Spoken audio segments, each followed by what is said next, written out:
My presentation is called Discrepancies between the apparent and the real, the Uzbek civil service, and it's rather concerned with the issue of performance than with the distinction between public and private.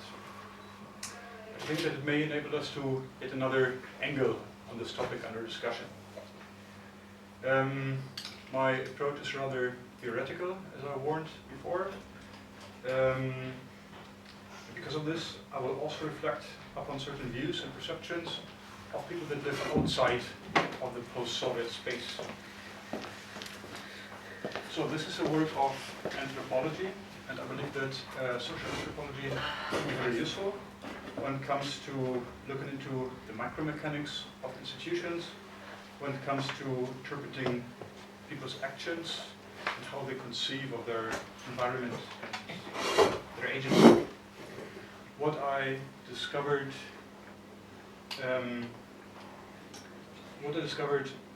during my years of fieldwork in Uzbekistan is an informal patron-client relationship in the Uzbek civil service. And I hope you can see a little bit here. Yeah.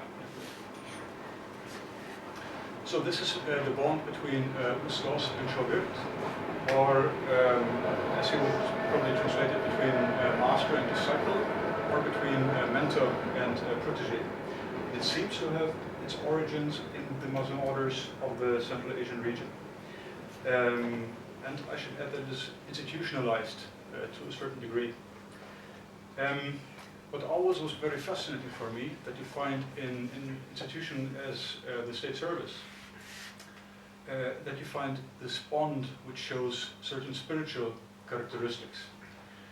And of course I'm no historian, and I do not claim to be one, but it seems to be the case that those Central Asian clergy and representatives from the Sufi brotherhoods were successively incorporated into the state service and brought certain forms of behavior with them. Right. For me it is very interesting how these imported Russian administrative structures merged with older and more traditional forms of social organization. And a little bit later I will describe this special workplace relationship, the bond between Ustos and Shogird. But first, let me give you an overview of this presentation. So we just went through the introduction. I'm now talking a little bit about the empirical part of my work. First of all, describing my research project. Then I will explicate this bond between Ustos and Shogird. And then I will pose my main question for this presentation. And then I go into the analytical part. And there I will look into the work of an anthropologist called Marshall Sahlins, and what he wrote about event and structure. From this work I extract two different modes of being, which I call the performative and collective mode, and then the reflective and individual mode. And then I contrast these ideas with the work of another anthropologist. His name is Michael Lambeck, and what he writes about the forensic and the mimetic person. Finally, I place my findings into a wider cultural context.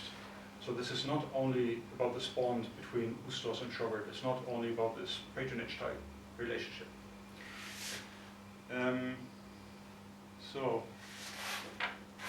for some of my colleagues this is maybe a little bit boring because I presented this before, I mean this part at least. So I lived and worked in Tashkent from mid-2006 until the end of 2007. And during that time I was guest of an Uzbek local family, and this experience had a lot of advantages for me because I was able to learn the Uzbek language, to a certain degree at least. And from my home in that neighborhood of Tashkent in Shahman-Tokhur district, I was able to make initial observations, for example in the neighborhood.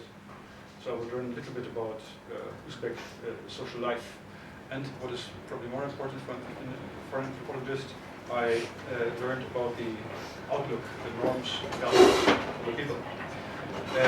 From there also, I would gradually explore the urban space of Tashkent, and I managed to establish a network of contacts that I was able to use later when I started my PhD dissertation at the Central Asian Seminar of Humboldt University. And then between 2008 and 2010, I would annually return to Tashkent to do my research.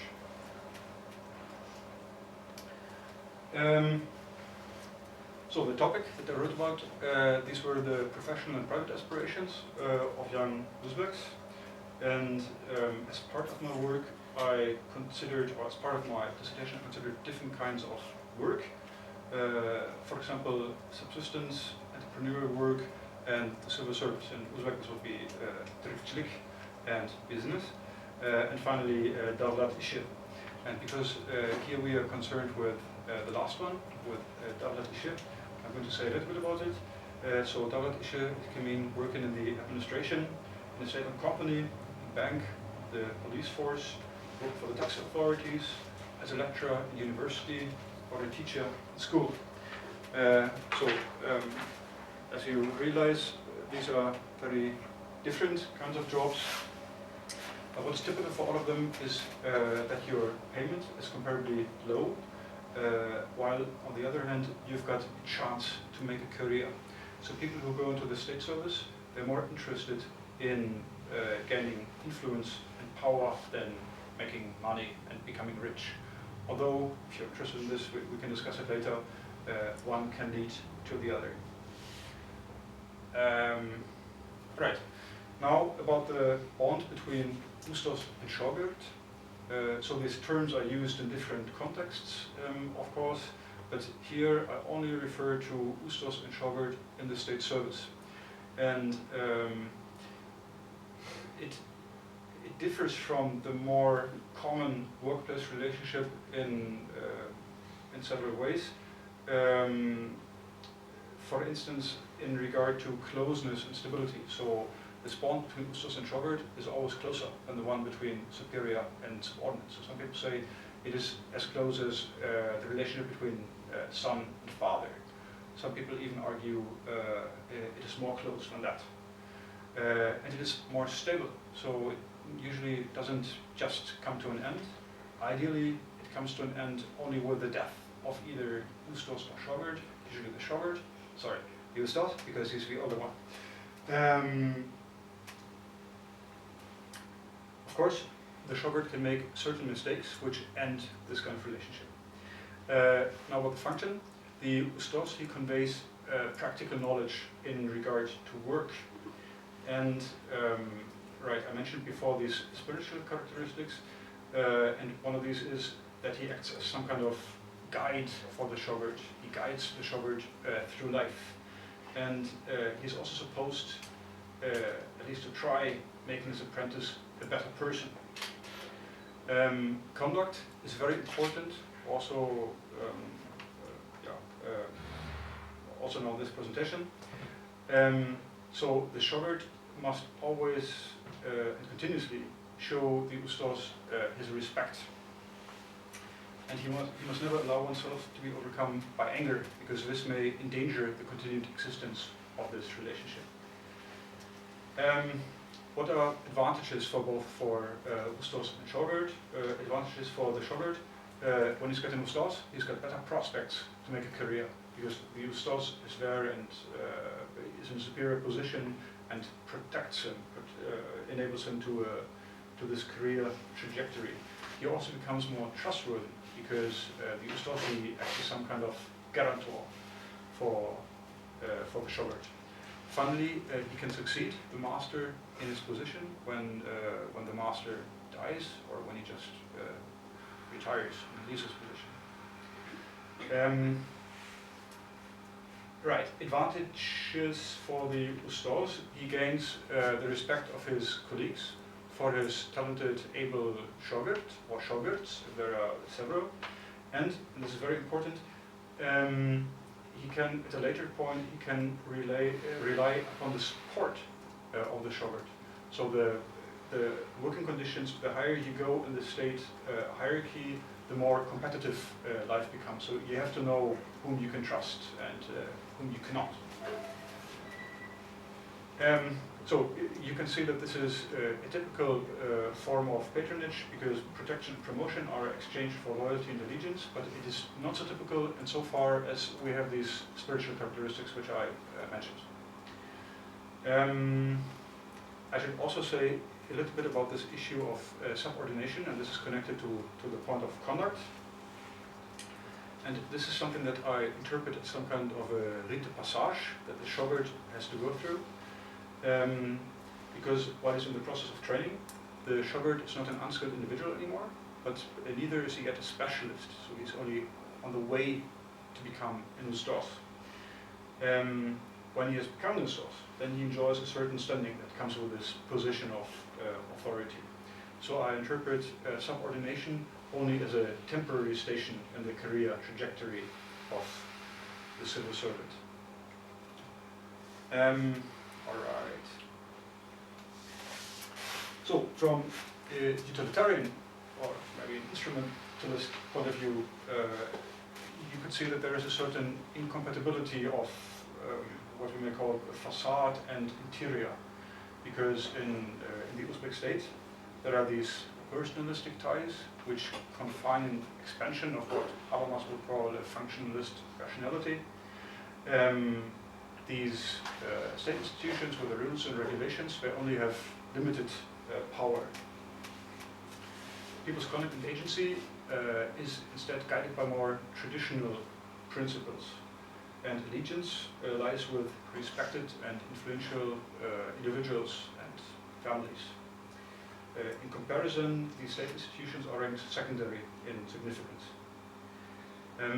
What I also found in Uzbekistan when I did my research is some evidence for the exploitation of this bond between Uzbeks and shogurt.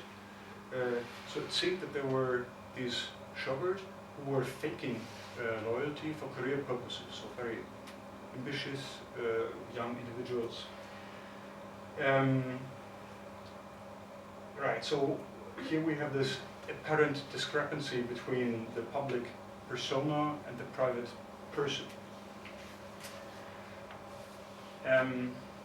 So now we come to my research question. So I want to make better sense of what really goes on in the Uzbek state service, and for that I introduced the concept of performance, because I'm not so sure anymore that what I did was altogether fair using this utilitarian perspective.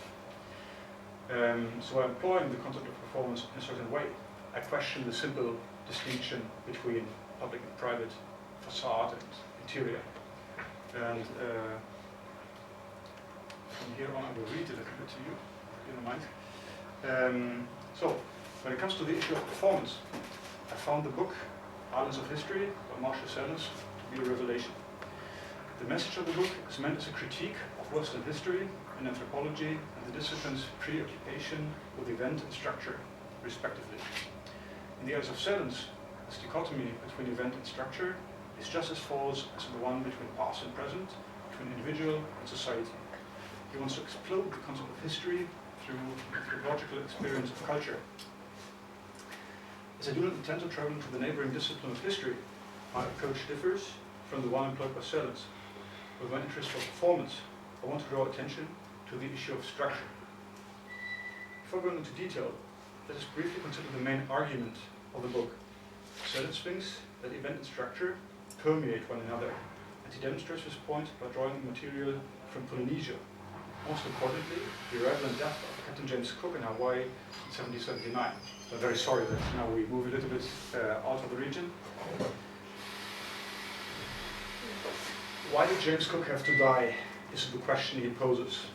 According to Sellers, Cook was initially perceived to be a god, but then several events made the islanders deviate from the original script, or to completely leave the script behind. Certain events caused the emergence of new structures. By coincidence, Cook arrived in Hawaii during the Makahiki, the New Year festival of the god Lono, and was thus recognized by the inhabitants as Lono. For the Hawaiians, Sellers argues, Cook had been a myth before he became an event. The myth of the god Lono was the interpretive frame for the unfolding events. So what caused the interpretive frame to break apart? It seems to have been not one major, but rather a succession of incidents. After the landing, some of the crew had taken up amorous relations with Hawaiian women, which in itself did not mean trouble. Problematic was the fact that the sailors offered food to the women who came on board, thereby violating two of the strictest food taboos.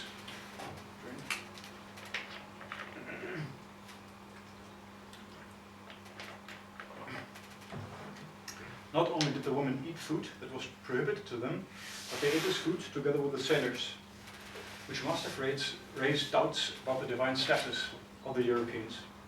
After spending a couple of weeks in Hawaii, Cook was ready to resume his voyage, but when the foremast on one of the ships broke in a storm, he had to return. This out-of-season return of the god disrupted the Makahiki rituals, which had entered a new phase. Now the foreigners were not welcome anymore, as they had been before, and conflict ensued in interactions between them and the islanders. As a measure to exert some pressure on the people and make them better cooperate, Cook attempted to take the Hawaiian king, Kalaniopu, hostage. When the king began to perceive Cook as his enemy, it brought about a structural crisis, and all social relations changed their signs. So if this were a mathematical formula, we could say that plus became minus and minus plus. A fight between foreigners and islanders erupted on the beach, and Cook was stabbed to death. This brief summary of events shows the apotheosis of English voyagers in Hawaii and their eventual fall from grace. We are furthermore able to see two principles at work in the examples. Sellers calls these principles the continuity of culture in action and the risk of categories in action. As people's actions are informed by culture, the existentially unique is placed within the conceptually familiar. The Hawaiians were thus able to say that Cook is a god. But categories are also at risk in action, and if the event is too disturbing or simply incomprehensible, the structure of the semantic field may be revised. This demonstrates that structure and the event are not to be thought of as disparate, but that both must be regarded in their interplay. When applied to the case I study, there are no incidents that would endanger the structure of the semantic field. The interpretation of events with different scripts in mind took place long ago in the colonial encounter of the past.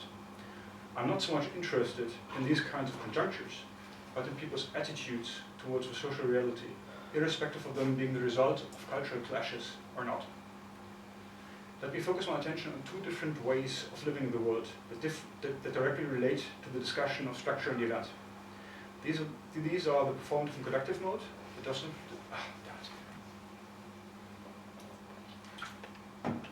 Performative and conductive mode that does not consider time, and the reflective and individual mode that is time conscious. In his interrelation with the Ustos, the shorebird follows a code of conduct. He's not at liberty to speak and act as he likes, but must align his behavior with the existing template. I mentioned earlier that the performative aspect is all that seems to count for the shorebird, as well as for the Ustos. The shorebird's differential behavior confirms the Ustos in a superior position and contributes to the increase of his status. The performative nature of the interaction does apparently also contain a serious disadvantage for the Ustos, however. Since he can never be sure if the shorebird is truly loyal, or if he only pretends to be for career purposes, it might betray him as soon as he doesn't need the Ustos anymore. Although this is indeed one way to interpret the Usto-shorebird bond and its function, I've lately come to believe that such a utilitarian approach might have a rather limited analytical value. In a different context, anthropologist Daniel Miller suggests that the assumption of many Westerners that our real selves are located deep within ourselves, on the surface, so it's just the opposite, is indicative of a depth ontology. So again, a little diversion. For Trinidadians, he argues, it is precisely the other way around. A person's real being is on the surface and evident to the onlooker. I claim that we must apply the same perception to the Usta-shorebird bond and to other performative practices, that have obliterated a simple distinction between the apparent and the real, or public and private, in Uzbek culture. The Uzbek notion of loyalty clearly points in this direction, as loyalty is not about respecting someone, but interpreting whatever that person says as a command. Instead of the feelings of the shogr towards the ustos, we must consider the demonstration of his obedience and submission. Where there are many appeals to mythic usta-shogrt relations, and the shogrd's infinite loyalty, the master and the apprentice reproduce an ideal of the original bond, where ustos and shogrt are archetypes to be imitated. Here we have the performative and collective mode fully realized. The world of the Pacific Islanders that Sanders describes unfolds as an eternal return, with the same experiences manifesting themselves again and again. The present reproduces the past because the inhabitants of this world are instances of human beings that have previously existed. A Maori chief and war leader against the British colonial authority thus declares his unruliness as inherited from his ancestors. Such a perception would also expand the fact that I was never able to observe any indication of shame in my shogrt informants when they acted in the most submissive manner in the presence of the ustos. If they were only emulating the conduct of the original and ideal shogrt, then they would not have to feel personally involved and responsible. The eternal return of past actions and events results in what Sanders proclaims a collapse of time.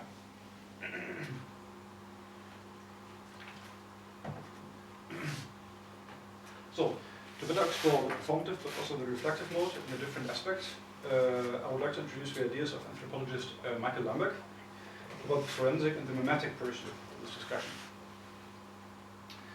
Lambeck differentiates these two constructs of personhood as follows.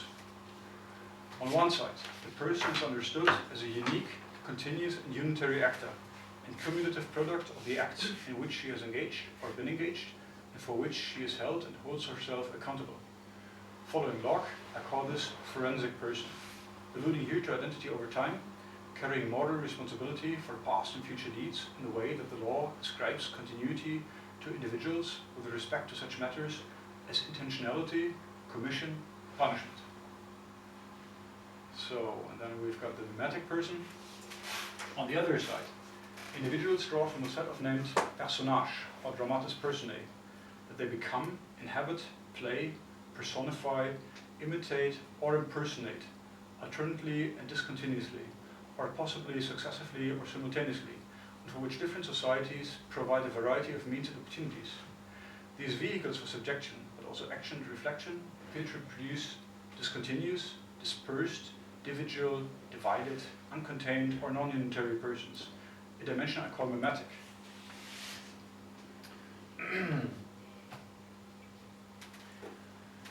Lambeck goes on to argue that the constructs refer to two distinct dimensions of action, practice and performance.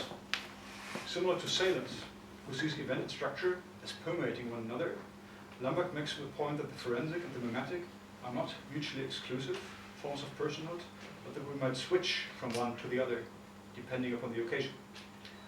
Allowing to illustrate the relevance of Lambeck's ideas to the issue in discussion. He designates the acts of performative character ritual. This seems the most adequate way to characterize the shogurt's behavior in the workplace, as he follows a code of conduct in whatever he does. We must, however, not make the mistake, Lambeck reminds us, to grant a lesser status to impersonation than to being a single person, as if impersonation were less authentic or real than being a single person, as if the latter doesn't entail its own kind of performance. Therefore, I have to critically reconsider the type of my presentation that differentiates between the apparent and the real, and betrays its origins in the same depth ontology I mentioned above. So now it becomes a little bit more practical again. Next, I want to take a closer look at another performative practice, which in comparison with the Usta-Shogurt bond is of much greater significance in Uzbek society.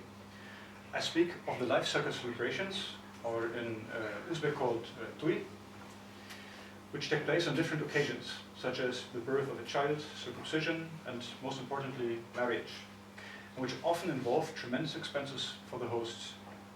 A wedding in Tashkent would, during the years of my research, amount to at least $10,000, an incredible sum of money considering the fact that people make only $200 to $300 in a state service position, at least back then when I did my research. Consequently, the hosts of a wedding commonly have to make use of their entire economic and social resources in order to realize their plans. Life cycle celebrations are most competitive events where people display their wealth, at least their possibilities.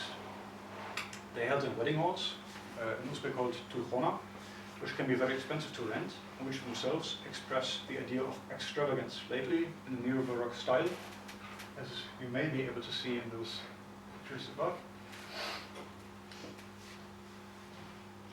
Right. People try to outdo one another by hosting ever more grand celebrations with the most popular singers and musicians, the wedding hall decorated in exceedingly spectacular fashion, and the car that transports the guests of honor becoming longer and wider from year to year.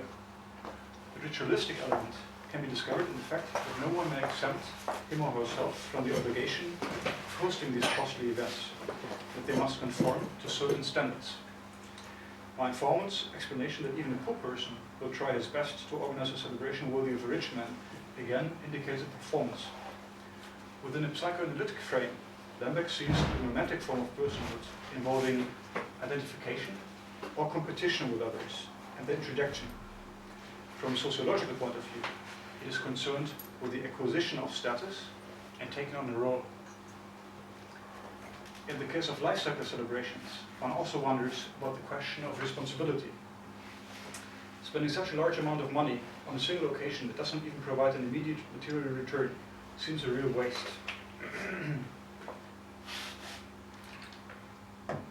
One way to interpret it is by regarding such expenses a measure to maintain and expand the social network, which would make life cycle celebrations an investment into the future.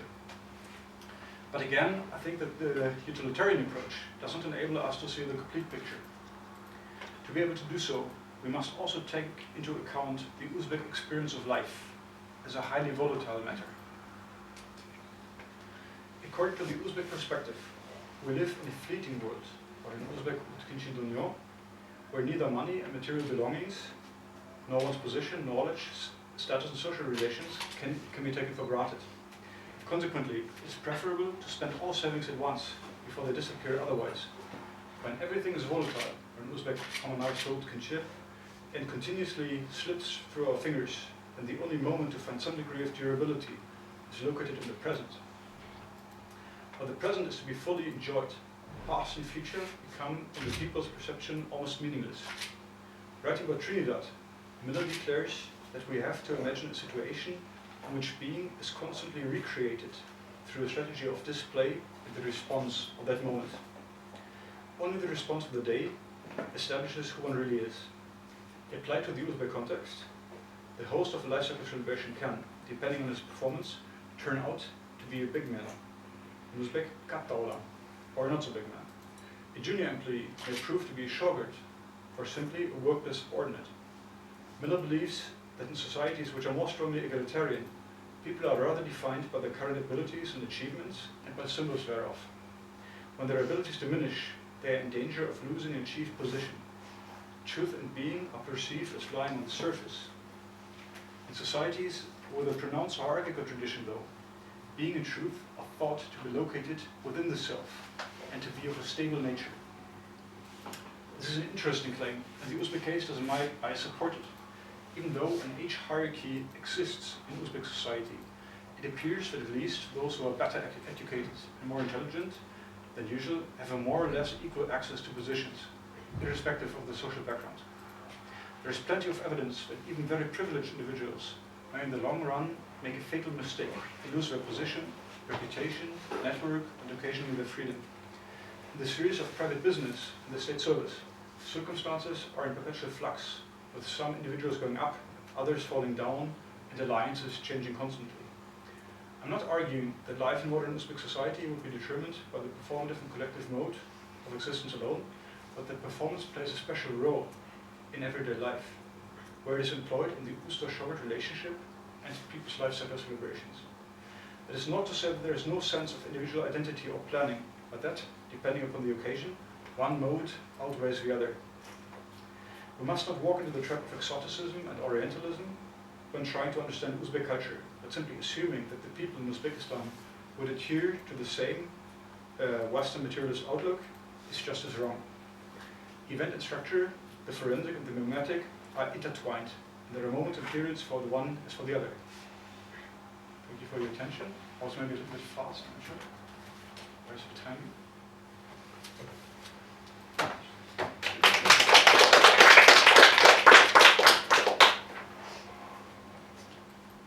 Okay. The moderator has disappeared. Yeah. So I hope this wasn't too much theory at the end of the day. But I hope I can explain it a little bit. So if you'd like to, ask away. I have some other questions, but first I wanted to, like, a lot of this theory is new to me, so I understood how the theory and structure applied to the example from Salem's work on Hawaii. Can you make a parallel with that example specifically in your case, like how you see the event and structure in the Uzbek context, like draw an analogy between the story you told about James Cook to your situation? Right. Right. So, okay, then I must start somewhere else. When I started doing my research for my PhD project, I had this idea that usually when people talk about the East, or Asian societies, there's this idea that people function completely differently than they do in the West, than they do in Europe, United States, and that there is this more collective mode of existence, how people relate to one another. And I wanted to challenge that a little bit. I wanted to challenge this. I also wanted to challenge this idea that we are victims of our circumstances. So I really focused on individuals in Uzbekistan and their abilities. I think the kind of material I collected could prove this argument, but the question is if my style of asking didn't already move people or made me assume that I'm dealing with Western individuals, who act in a rather instrumentalist, utilitarian way. So what goes on in the state service, and as I said, also in other ritualistic events in Uzbek society, are these performances, and people do that not necessarily because they want to reach some individualistic goals, but they do so because it is tradition, because this is how it's done, because structure is so strong, and you cannot easily escape structure. In this case, structure being culture. That is my point. So I moved a little bit back from the direction I was originally heading into. At least allowing these people some kind of interpretation of what goes on around them that is very much different from how we see things.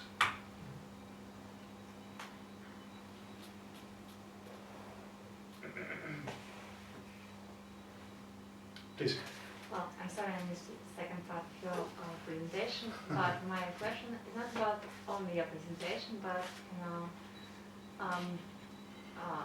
it's the last presentation for today event. And I thought I want to ask you. So we just listen for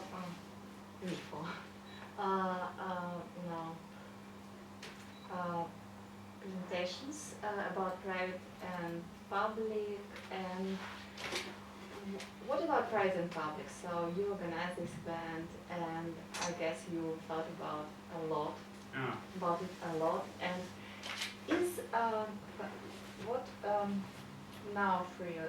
Is there something changes in your understanding of private and public, and the concept of public and private and public? I guess it's the reason to organize such event, to conceptualize and to change your understanding of some terms. I know it's a big question. I would have to think about this, and I would have to digest what I heard today. And of course, I also said that before, that these are people who are coming from like radically different disciplines, so they have like very different understandings of what public and private mean. For example, Barbara's presentation with like a rather legal interpretation of what this means. What I can tell you is why this was interesting for me from the start, referring back to my research in Uzbekistan, because usually the state service is supposed to be this public place where relationships are functional and they serve the greater good.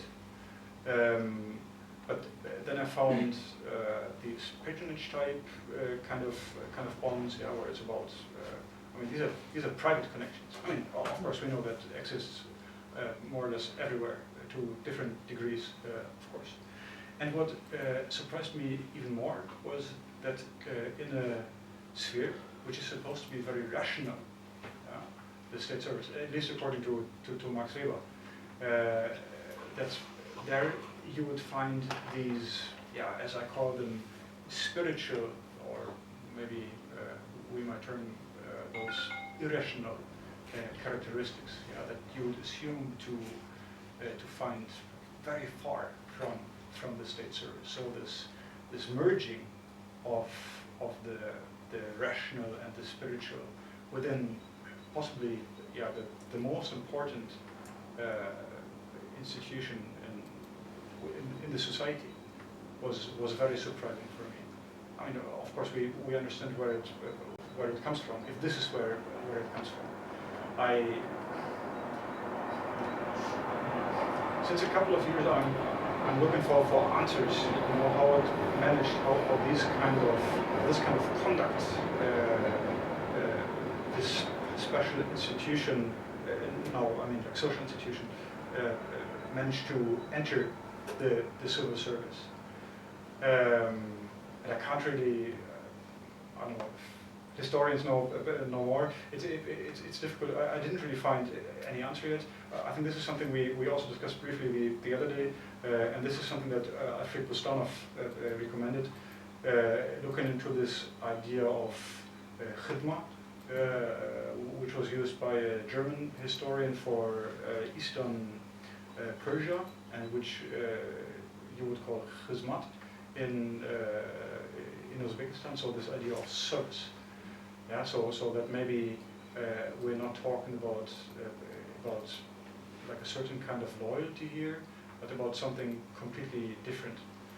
This is always the greatest challenge, I think, for an anthropologist, because we are born in one culture, but we do our research in another culture, and of course we can never see with the eyes of these people. So I can never become completely Uzbek, and probably it wouldn't be very good if I became completely Uzbek, because then I would lose this sense of maybe seeing what is particular in my culture and what is not.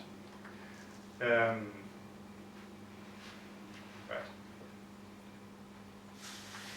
Or maybe because it relates to.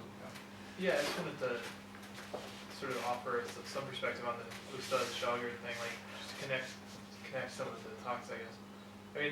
That is actually, so when I was talking about, in my presentation about Abdul Hai and how he instructed the Amir Bukhara, that's the language they use. Like they say, like only the scholar is the Ustad and he is the Shogir. So it's exactly that kind of relationship. But it's interesting, like, I think it might have, not a lot of ulama not a lot of Sufis ended up in the Soviet bureaucracy. Mm-hmm. Like they mostly, like that kind of knowledge wasn't values. So I don't think I would be surprised if this was some like a sort of institutionalized kind of relationship that was explicitly passed on. I think it might be like a deeper like cultural phenomenon that you're looking at, simply because the importance of orality and like the idea that even if a kind of knowledge was written down, it was still really important to get it from the mouth of the ustaz, of the instructor. That wasn't just in Sufism. That kind of logic trickled into other spheres of life. That happened, you know, in like calligraphy even, or like mysticism, occult sciences, everything. So I think you might be looking at something that a deeper cultural root than the institution itself. Interesting.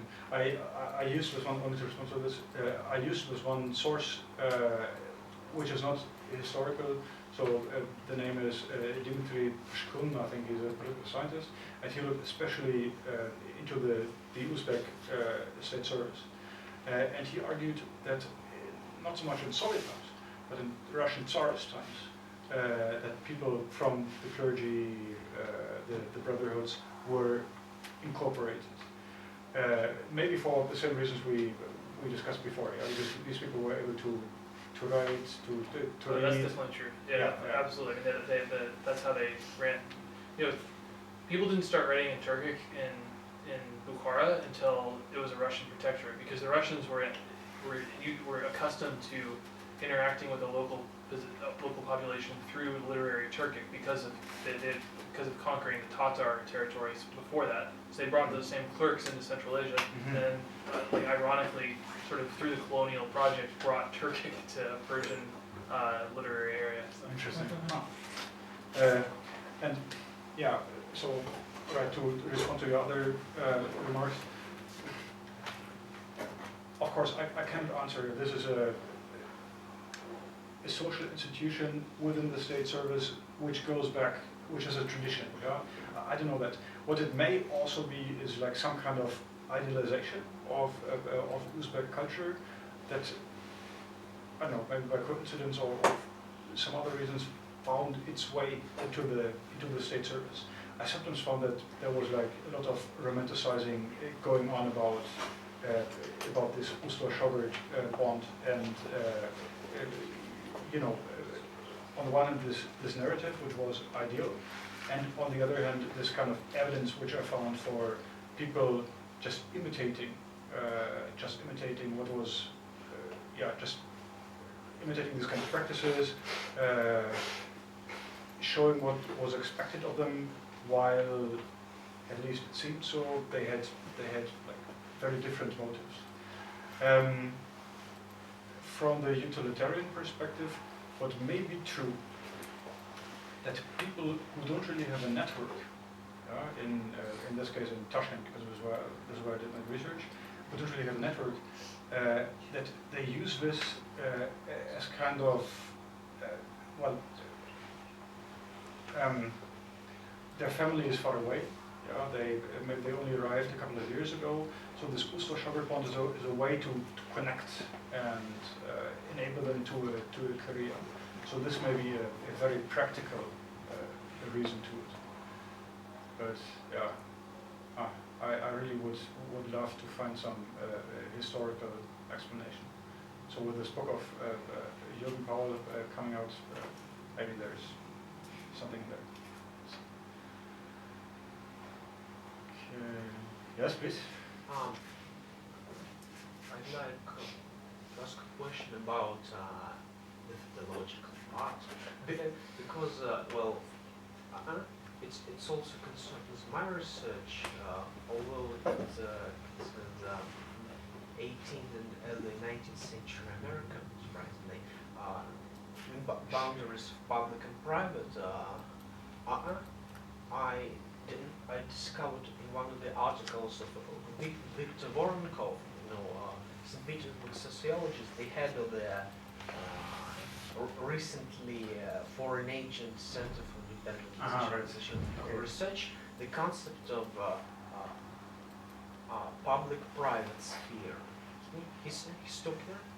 He describes late Soviet kitchen, but I think it's a very good idea that that sphere that is at the same time private and public, because at least in my context, on the one hand, in public discourse, the distinction of private and public spheres are quite strict, but at the same time, in this discourse, the difference between them is quite blurred. So maybe did you think about the problem of political space first?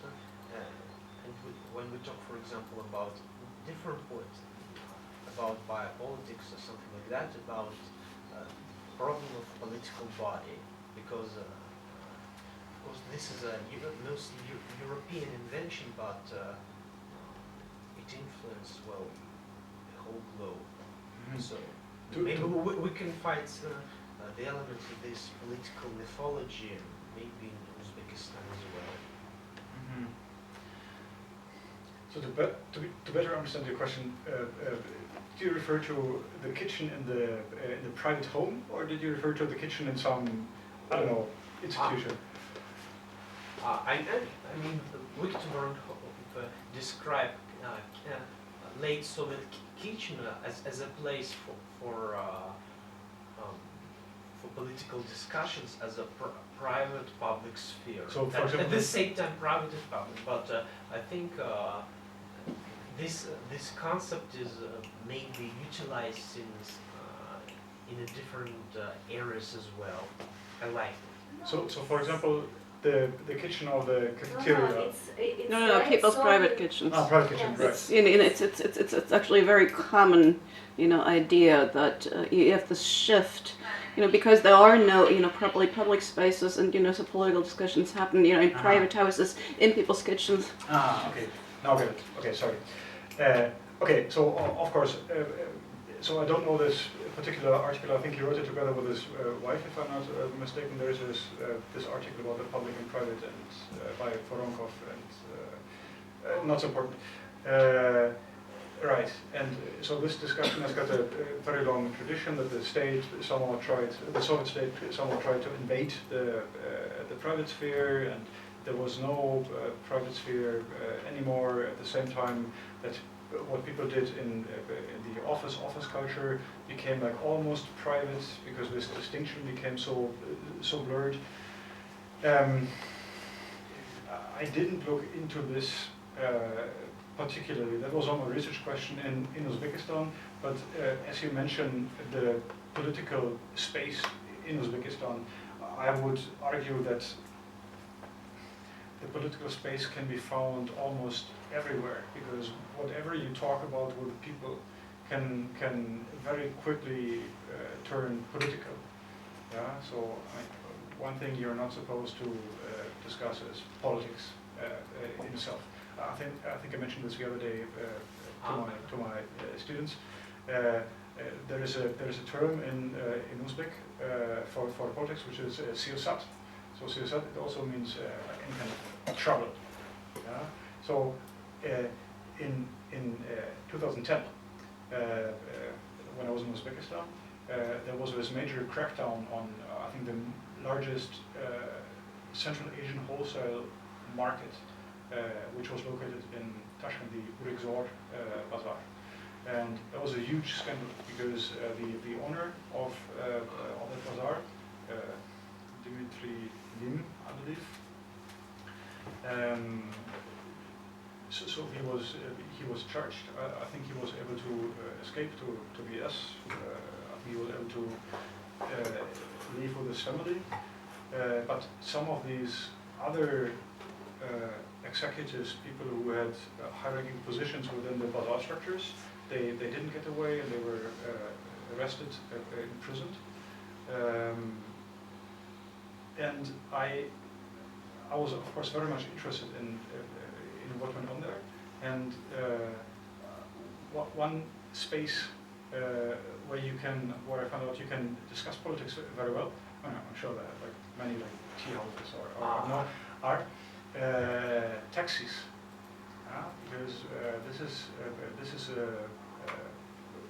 like some kind of, so you meet a taxi driver, you know, you go somewhere 20 minutes, 25 minutes, and you will probably never see that person again. But even this kind of issue, so this state takeover of the bazaar, was considered politics. So some people would be willing to talk about it, some would not.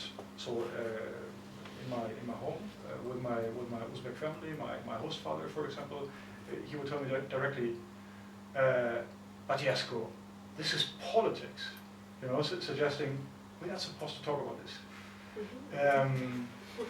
Okay, so much for politics per se, but so many other things. Yeah, I mean, religion is political.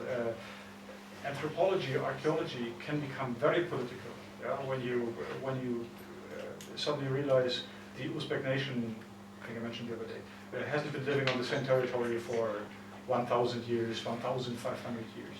And So it's very difficult to find a space which is non-political and if we remember Dominic Strauss-Kahn, well, sexuality is also political sphere. sorry, sir. When if we remember this Dominic Strauss-Kahn case, so well, What he did in the hotel. yeah, Yeah. that means that where is distinction between private and public? Yeah, it wasn't my research question, but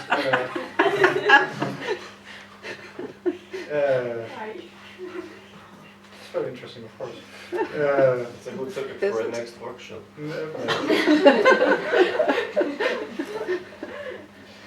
The use of scandal.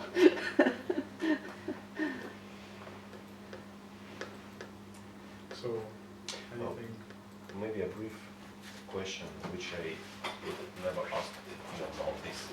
Is there any internal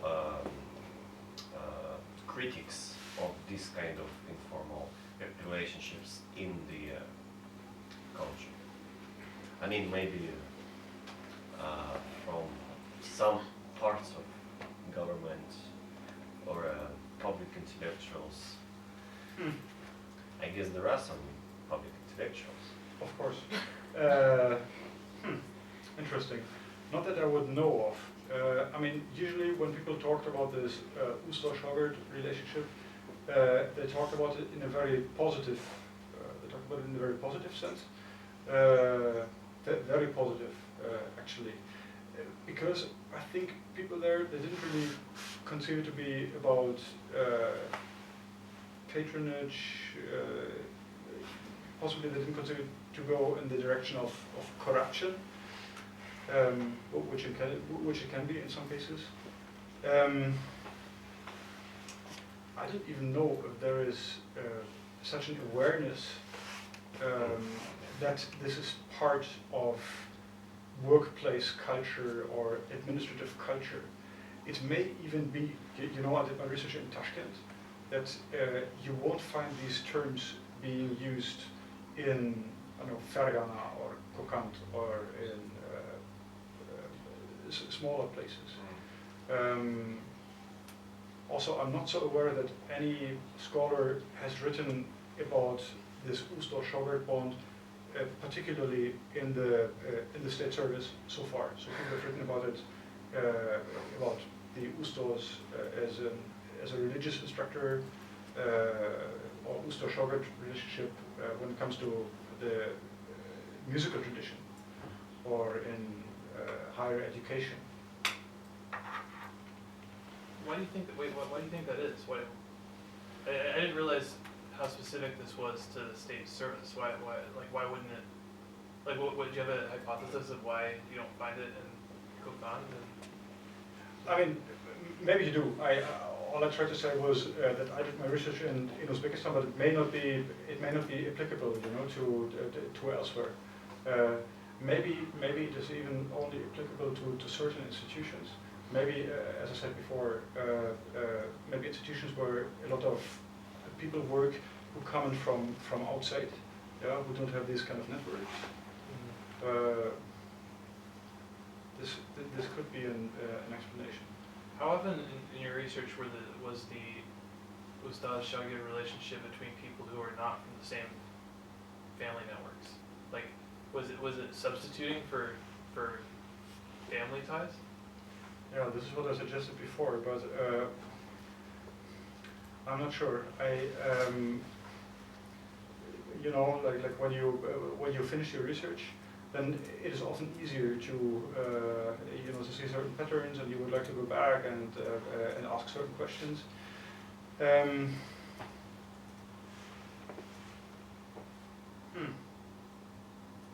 It's a good question. It was very much pronounced among people who had come from the east, from Fergana Valley. But this may also have to do with the fact that Fergana Valley, people from Fergana Valley are supposed to live more traditional than people elsewhere in Uzbekistan, and very much value these traditions and keep them alive. It's a good question. I have also one more question about public and private. You told about that like father and son relationship, and I'd like to ask, is it somehow encouraged or expected for Shogar to date or possibly marry that his patron's daughter, for example? They're, as far as I understand, they're supposed to be met with patron and client. Or is he somehow supposed or encouraged to date and he married his daughter, thus establishing some kind of connection? Or he should be wary and should try to avoid that, and how this dating, marriage, or break up that can affect his career. Interesting. Yeah, so this idea of the incorporation of the Shogar into family structures, this is certainly known from the handicraft sphere. Yeah, so where young boys of 14 years of age, for example, they would move in with the family of the Ustads. They would keep on working in the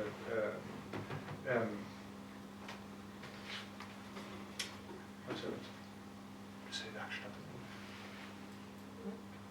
The workshop. Workshop. Thank you. Right. Okay, of course I was the direct adversary of this. So they would be expected to live with a family for a couple of years, but then they would usually move out. I haven't come upon any such cases where the Shogars were supposed to marry the daughters, if there were daughters of the Ustads. I know that in Kyrgyzstan we have similar relations of patronage, where they use a different terminology, but where the master, let's say the master, or the patron, that's probably a better word, sometimes finances the wedding of the young man. But I haven't found that like cash, material aspect to that relationship in Uzbekistan. It was surprisingly non-material. Apart from the fact that the Shogar is sometimes supposed to, he's supposed to regularly call on the Ustads and supposed to make some presents.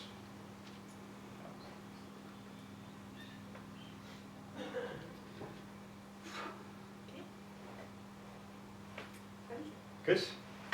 Yes.